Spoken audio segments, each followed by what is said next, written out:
और अगली बड़ी खबर भी देहरादून से ही जुड़ी हुई रहेगी, जहां आपको बता दें कि लगातार बढ़ते तापमान से उत्तराखंड वासी भी अब त्रस्त हो चुके हैं। गर्मी ने आम जनजीवन को प्रभावित कर दिया है।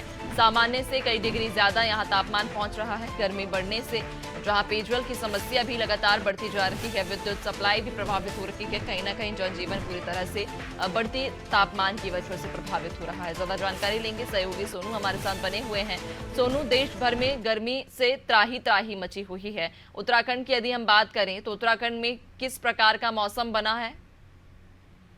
देखिए, अगर उत्तराखंड के मैदानी क्षेत्रों की बात करें तो जिस तरह से तापमान बढ़ रहा है और 40 डिग्री के पार तक पहुंच रहा है, इसने आम जनजीवन पूरी तरह से प्रभावित कर दिया है। हालांकि जो ऊंचाई वाले पर्वतीय क्षेत्र हैं, यहाँ पर मौसम में थोड़ी सी राहत जरूर महसूस की जा रही है, लेकिन जिस तरह से मैदानी क्षेत्रों में हम देहरादून की बात कर लें, हम हरिद्वार की बात करें, उधम सिंह नगर की बात करें और जनपद नैनीताल के हल्द्वानी क्षेत्र की अगर हम बात कर लें या पौड़ी क्षेत्र के कोटद्वार की हम बात करें, तो यहाँ पर जिस तरह से तापमान में दिनों दिन बढ़ोतरी देखी जा रही है, इसने आम जनजीवन प्रभावित कर दिया। हालांकि बढ़ते तापमान के चलते अब इसका जो फर्क है वो विद्युत की सप्लाई पर भी पड़ने लगा है और कई ऐसे क्षेत्र हैं उत्तराखंड के जहां पर पेयजल का संकट भी गहराने लगा है। तो कहीं ना कहीं सरकारी तंत्र के लिए बढ़ते तापमान ने चुनौती बढ़ा दी है और अब ऐसे में ये देखना होगा कि तापमान का ये बढ़ता हुआ, जैसे सामान्य से तकरीबन 5 से 6 डिग्री ज्यादा तक का तापमान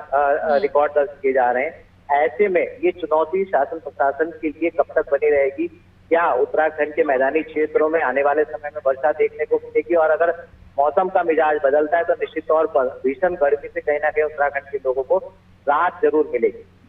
वाकई, यानी कि ये कहा जा सकता है कि फिलहाल तो कोई राहत की संभावना नहीं है, लेकिन आने वाले कुछ दिनों के बाद जब नौतपा खत्म हो जाएंगे उसके बाद उत्तराखंड वासियों को गर्मी से थोड़ी राहत मिल सकती है। बहुत शुक्रिया आपका जानकारी साझा करने के लिए।